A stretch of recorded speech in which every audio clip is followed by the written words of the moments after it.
Patient ಜನರಿದಾರಲ್ಲ ಅವರು ಕ್ಯೂನಲ್ಲಿದ್ದರು admission ಆಗಿದ್ರು. ಅವರೆಲ್ಲರಿಗೂ ಕೆಲವ್ರಿಗೆಲ್ಲ ಮಾತಾಡಿಸ್ದೆ. ಬಟ್ ಅವರೆಲ್ಲ ಹೇಳ್ತಾರೆ ಡಾಕ್ಟ್ರುಗಳೆಲ್ಲ ಚೆನ್ನಾಗಿ ನೋಡ್ಕೊತಾ ಇದ್ದಾರೆ,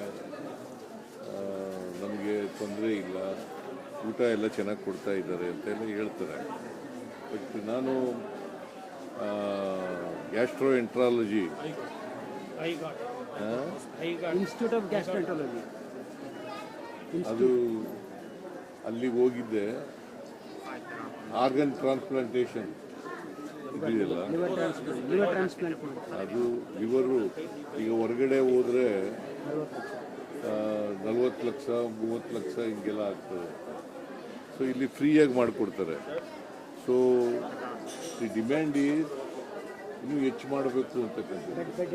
ಈಗ 120 ಬೆಡ್ ಇದೆ, ಅದನ್ನು ಬೆಡ್ಡನ್ನು ಹೆಚ್ಚು ಮಾಡಬೇಕು ಅಂತಕ್ಕಂಥದ್ದು ಒಂದು ಪ್ರಪೋಸಲ್ ಇದೆ. 300 ಬೆಡ್ಡು ಹಾಸ್ಪಿಟಲ್ ಮಾಡಬೇಕು ಅಂತಕ್ಕಂಥದ್ದು ಪ್ರಪೋಸಲ್ ಇದೆ.